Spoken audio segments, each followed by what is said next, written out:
নমস্কার দর্শক বন্ধু, জ্যোতিষ শাস্ত্রের এই বিশেষ অনুষ্ঠানে আপনাদের সকলকে স্বাগত।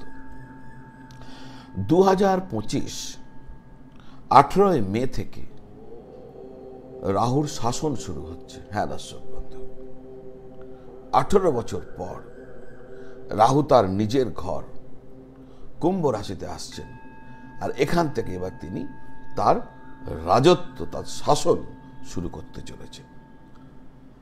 আর এই শাসনকাল তার চলবে 18 মাস। এই যে 18 মাস মানুষের জীবনে নানা রকম প্রভাব পড়বে, সেই আলোচনায় যাদের মেষ রাশি আগামী 18 মাস কি হতে চলেছে রাহুর রাজত্বে। দর্শক বন্ধু, 2025 18 মে রাহু মহারাজ মীন রাশি ছেড়ে কুম্ভ রাশিতে প্রবেশ করছেন, আর আগামী 18 মাস এই রাশিতেই বসে থাকবেন। কুম্ভ রাশিকে তার বলা হয় নিজের রাশি। অ্যাডভান্স যখনই জ্যোতিষ চর্চা শুরু হয়ে যায়,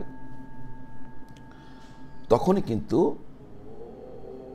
আমরা জানতে পারি যে রাহু এবং কেতু তাদেরও লর্ডশিপস রয়েছে, তাদেরও ঘর রয়েছে,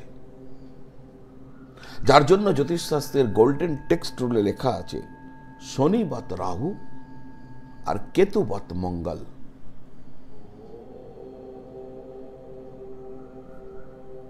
কুম্ভ রাশিকে বলা হয় রাহুর নিজের ঘর, আর সেই জন্যই যখনই তিনি এই ঘরে আসেন, তখন নিজের ঘরে আসেন, তখন তিনি রাজা হয়ে ওঠেন, কারণ তিনি তার নিজের প্রাসাদে এসেছেন। এবার তিনি তার প্রাসাদে অবস্থান করবেন। তো এই জন্য রাহু যখনই তার নিজের ঘরে আসেন, তখন তার প্রভাব অত্যন্ত শক্তিশালী হয়, যার জন্য আমি শুরুতেই বলেছি এবার রাহুর শাসন চলবে আগামী 18 মাস।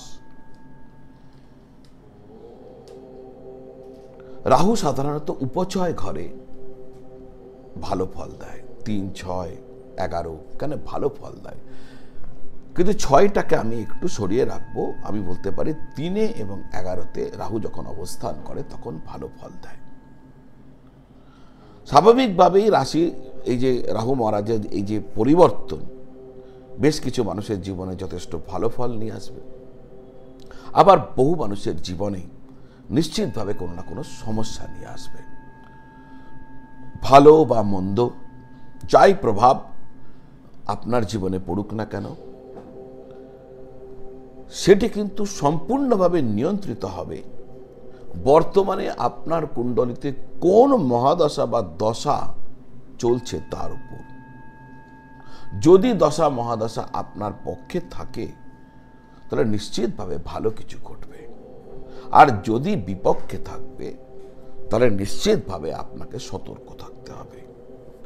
তো এই পরিপ্রেক্ষিতে দাঁড়িয়ে মেষ রাশির ক্ষেত্রে আগামী 18 মাস কি হতে চলেছে তার একটি ধ্যান ধারণা আমি আপনাদের সামনে রাখতে চলেছি। কিন্তু তার আগে যারা আপনারা আপনাদের কুণ্ডলী আমাকে দেখাতে চাইছেন, জ্যোতিষীয় প্রতিকার প্রতিবিধান নিয়ে আলোচনা চাইছেন, জ্যোতিষীয় পরামর্শ চাইছেন, চাইলে আপনারা আমার সাথে এসে যোগাযোগ করতে পারেন, সরাসরি দেখা করতে পারেন, অথবা অনলাইন ভিডিও কল বা টেলিফোন কলের মাধ্যমে যোগাযোগ করতে পারেন।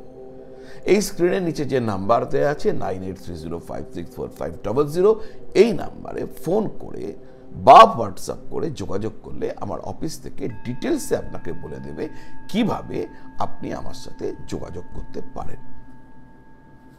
এবার আসা যাক মূল আলোচনায়। দেখুন, আমি আলোচনা শুরুতেই বলেছি উপচয়, অর্থাৎ 3, 6, 11তে রাহু ভালো ফল দেয়। 6কে আমি একটু বাইরে রাখছি, 3, 11তে ভালো ফল দেয়।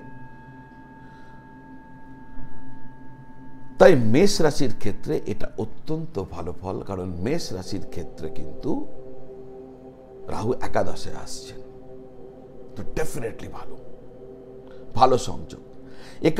একাদশ ঘরে রাহুর উপস্থিতিকে সর্বাধিক অনুকূল বলে মনে করা হয়।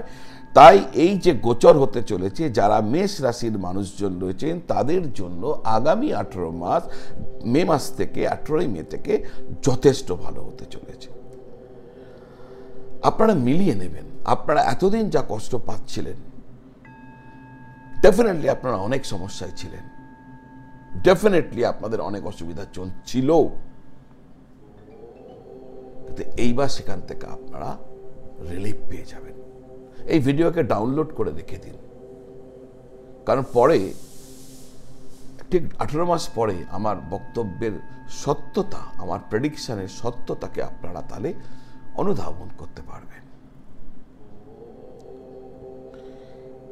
এই যে গোচর 18 মাসে চলবে, রাহু কৃপায় আপনাদের মনের সব ইচ্ছা পূর্ণ হবে। আচ্ছা, এখানে একটু আমি একটা বলে না বিধিবদ্ধ সতর্কীকরণ, সেটা দিয়ে রাখবো। দেখুন, আমার মনের ইচ্ছা যদি এখন হয় আমি এখন মঙ্গল গ্রহে যাব, সেটা তো সম্ভব না।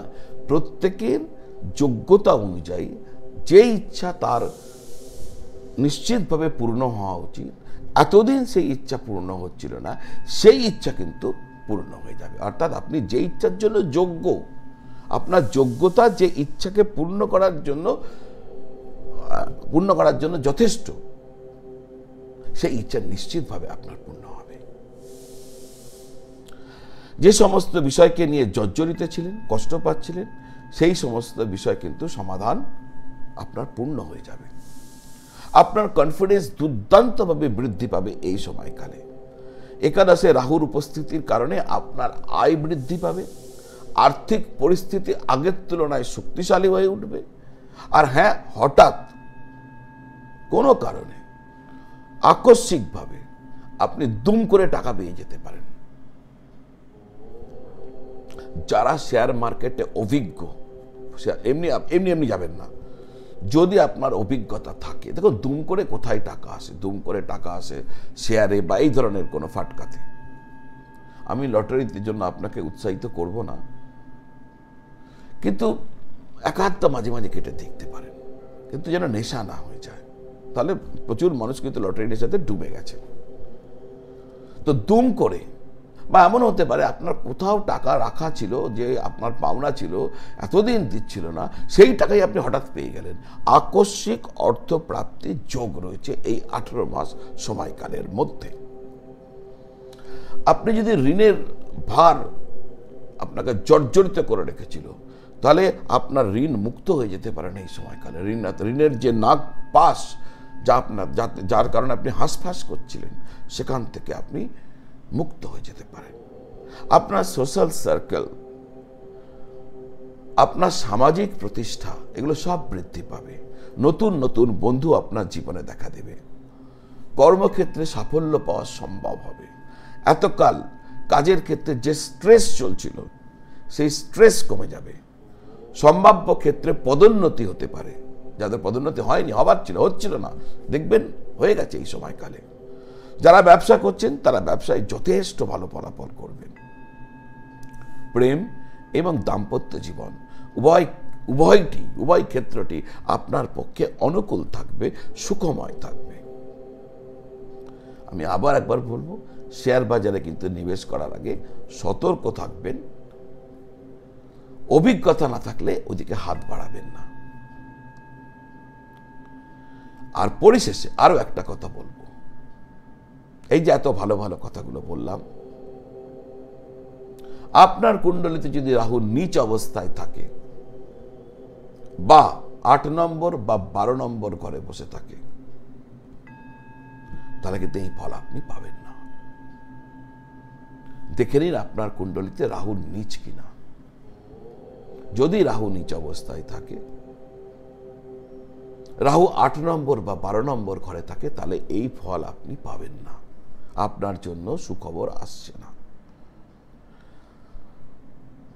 আপনি সাধারণ একটি ফল আপনি পাবেন।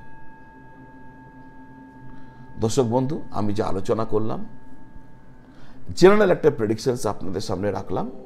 প্রতিটা মানুষের জন্মকুণ্ডলীর গ্রহ সন্নিবেশের উপর এবং বর্তমানে কোন দশা মহাদশা চলছে তার উপর এই ফলাফলের তারতম্যতা নির্ভর করবে। এটা একটা ট্রেন্ড। মেষ রাশির ক্ষেত্রে ডেফিনেটলি পজিটিভ ট্রেন্ড, শুধুমাত্র যদি আপনার জন্মকুণ্ডলিতে রাহু নিচ 8 বা 12 নম্বরে না বসে থাকে। এবার আসা যাক প্রতিকার। কি করবেন, কি করলে ভালো হবে? নিয়মিত মা দুর্গার মন্ত্র জপ করবেন, যে কোনো মন্ত্র। আমরা সবাই জানি, খুব দিনরাত শুনি, সর্বমঙ্গল মঙ্গলে শিবে সর্বার্থ সাধিকে শরণ্যে ত্র্যম্বকে গৌরী নারায়ণী নমস্তুতে। করবেন। প্রত্যেক দিন যদি স্নানের পর 21 বার করে উচ্চারণ করেন অর্থাৎ জপ করেন, অত্যন্ত সুফল পাবেন। আমার একটি কার্যক্রম রয়েছে, দুর্গা সপ্তশতী বীজ মন্ত্র সাধনা। শিখতে হয় এটা। দুর্গা সপ্তশতী বীজ মন্ত্র সাধনা, যেখানে 750 শ্লোক তাকে বীজে কনভার্ট করে যে বীজ মন্ত্র আছে, সেই বীজ মন্ত্রের সাধনা কে বলা হয় দুর্গা সপ্তশতী সাধনা, যা আমি আমার শ্রদ্ধেয় গুরুদেবের কাছ থেকে প্রাপ্ত। আপনাদের যদি ইচ্ছা থাকে এইটিকে শেখার, কারণ এই দুর্গা সপ্তশতী নিয়ে আমার একটি ভিডিও রয়েছে, আমার চ্যানেলে গিয়ে খোঁজ করে দুর্গা সপ্তশতী লিখে সার্চ করে আমার চ্যানেল থেকে এই ডিটেলসটাকে পাওয়ার চেষ্টা করবেন। আমি চেষ্টা করব ডেসক্রিপশন বক্সে লিঙ্ক দিয়ে দেবার, করে দেখবেন। যদি শিখতে চান তাহলে যোগাযোগ করবেন। এটা আপনাকে নিশ্চিতভাবে এই 18 মাসে অনেক অনেক অনেক এগিয়ে দেবে। তো দর্শক বন্ধু, আজ এই পর্যন্ত। কন্টেন্ট ভালো লাগলে যারা এখনো চ্যানেলটি সাবস্ক্রাইব করেননি, চ্যানেলটি সাবস্ক্রাইব করে বেল আইকন প্রেস করে দেবেন। আপনাদের আত্মীয় বন্ধু বান্ধবদের সাথে এই ভিডিওটি শেয়ার করবেন, এই তথ্য তাদের কাজে লাগতে পারে। লাইক করবেন, কমেন্ট করবেন, আর আপনারা সকলে খুব ভালো থাকবেন আর সকলকে খুব ভালো রাখবেন। নমঃ শিবায়।